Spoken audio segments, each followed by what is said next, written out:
Bonjour tout le monde, bienvenue sur la section Initiation à l'informatique. Voici la première vidéo. Aujourd'hui, on va voir la définition d'un ordinateur. Comme vous le voyez sur la présentation, qu'est-ce qu'un ordinateur? Un ordinateur est un appareil électronique qui manipule des informations.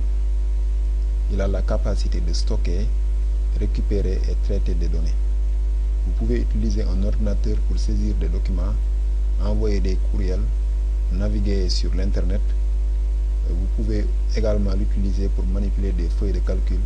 Ce que vous pouvez faire, il n'y a pas de limite, mais ce sont seulement des exemples que je vous montre. Maintenant, pour les débutants, l'ordinateur peut être tout à fait un mystère. Cependant, les ordinateurs ne sont pas vraiment mystérieux.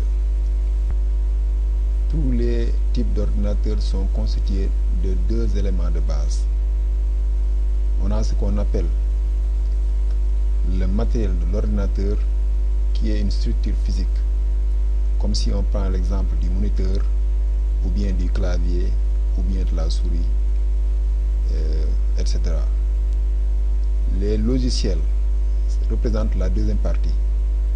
Le logiciel en quelque sorte est un ensemble d'instructions qui indiquent ce que le matériel doit faire. Il est celui qui guide le matériel et indique comment une tâche doit être accomplie. Les navigateurs web, par exemple, ou bien les programmes comme Microsoft Word sont des exemples de logiciels. Mais par exemple, si vous utilisez votre ordinateur, beaucoup de icônes que vous cliquez pour en quelque sorte exécuter une tâche sont des logiciels la plupart du temps. Donc, tout ce que vous achetez pour votre ordinateur peut être classé en deux. On a le matériel et les logiciels. Une fois que vous comprenez la définition de ces éléments, les ordinateurs sont en effet très simples à utiliser. Et puis le premier ordinateur a été développé en 1946. Cet ordinateur occupait 72 mètres carrés de surface et pesait 30 tonnes. Donc, cette époque-là, les ordinateurs vraiment avaient une dimension extraordinaire. Donc, on a ici les différents types d'ordinateurs, comme je vous le montre ici sur la présentation.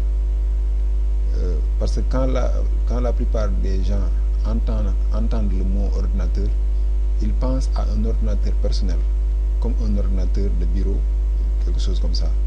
Mais les différents ordinateurs sont là, je les classés ici. On a les ordinateurs de bureau, on a les ordinateurs portables, on a les serveurs, on a les ordinateurs tablettes et on a les téléphones portables. Premièrement, on démarre avec les ordinateurs de bureau. Comme je vous l'ai dit, lorsque les gens entendent le mot ordinateur, ils pensent à un ordinateur personnel comme un ordinateur de bureau, comme vous le voyez sur la présentation. Cependant, les ordinateurs sont dans de différentes formes et tailles et ils remplissent de nombreuses fonctions, comme je viens de vous le montrer. Ils remplissent de nombreuses fonctions. Ces ordinateurs remplissent de nombreuses fonctions différentes dans notre vie quotidienne. Par exemple, un exemple que je vous donne, lorsque vous allez à la banque pour retirer de l'argent au niveau du GAP, cette machine peut être considérée comme un ordinateur. Donc, je pense que vous avez une idée de ce que je vais vous expliquer. Les ordinateurs de bureau, les gens les utilisent, par exemple, au travail, par exemple, à la maison, à l'école ou bien à la bibliothèque. Ils peuvent être petits, moyens, de grande taille dans leur style.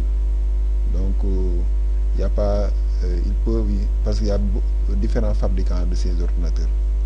Donc, une fois que vous avez par exemple une unité centrale, comme je vous le montre sur l'écran, une unité centrale, un moniteur, une souris et un clavier, vous avez ce qui est généralement connu comme un ordinateur de bureau.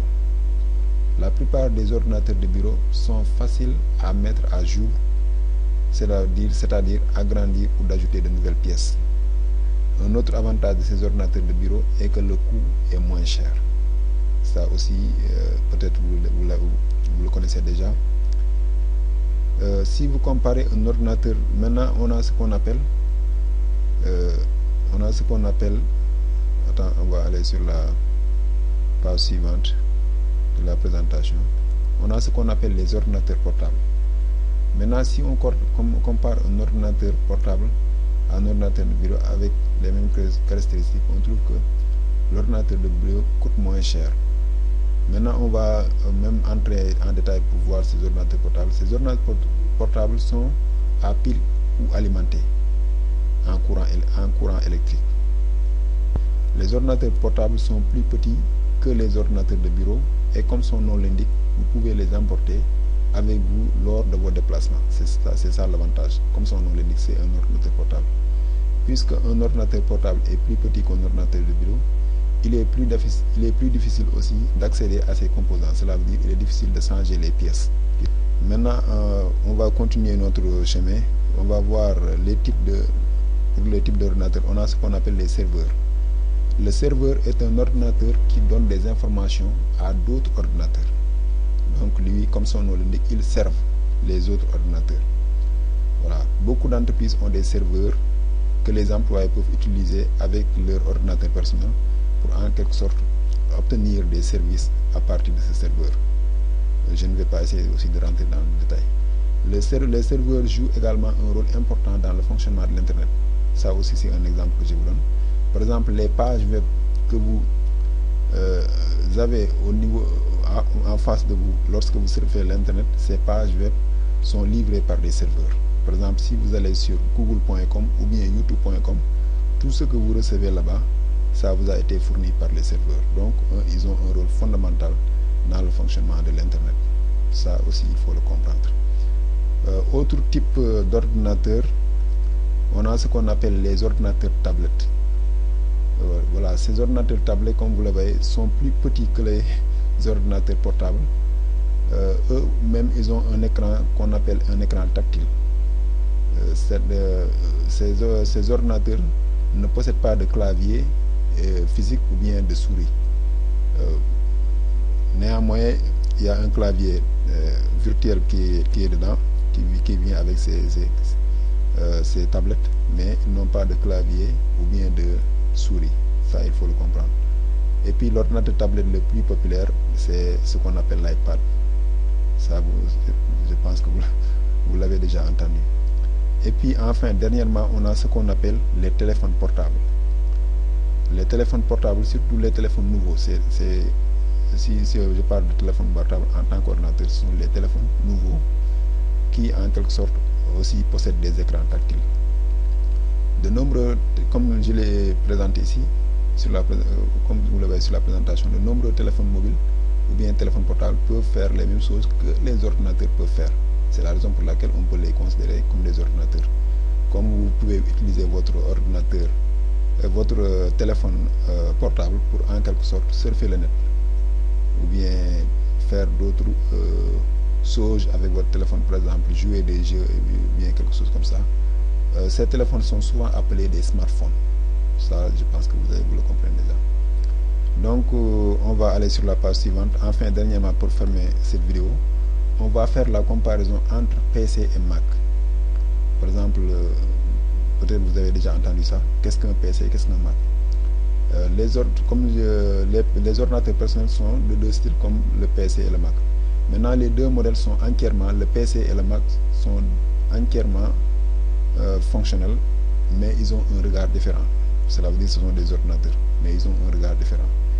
Ce type d'ordinateur a commencé avec avec la compagnie qu'on appelle IBM, qui a été introduit. IBM a introduit le premier PC en 1981. D'autres entreprises ont commencé à créer des ordinateurs semblables. Je ne peux pas vous citer des noms, mais il y a beaucoup d'entreprises qui ont commencé à faire des PC comme IBM. Donc aujourd'hui, le PC est le type d'ordinateur que vous allez trouver sur le marché le plus. je peux dire à 90% ou bien 95% des gens vont utiliser le PC. Et puis la plupart du temps, ils fonctionnent avec le système d'exploitation. Peut-être vous ne comprenez pas ce que c'est un système d'exploitation, mais il fonctionne avec un système d'exploitation qu'on appelle Microsoft Windows. Ça aussi, je pense que vous devez le comprendre. Et puis pour le Mac, ça a été introduit en 1984. On l'appelait Macintosh. Voilà, donc c'est le premier ordinateur personnel qui a été vendu avec une interface graphique. Ce qu'on appelle interface graphique, par exemple, c'est quand, par exemple, sur mon ordinateur ici, ça c'est l'interface graphique. Par exemple, quand vous allumez votre ordinateur, vous voyez ça avec les icônes et tout ça là, c'est ça qu'on appelle interface graphique. Donc Macintosh est le premier ordinateur personnel à être vendu avec une interface graphique. Et puis lui aussi, il a un système d'exploitation, cela veut dire un logiciel qui le fait fonctionner, qu'on appelle Mac OS. Je vous remercie d'avoir regardé cette vidéo et je vous donne rendez-vous à la prochaine. Merci beaucoup.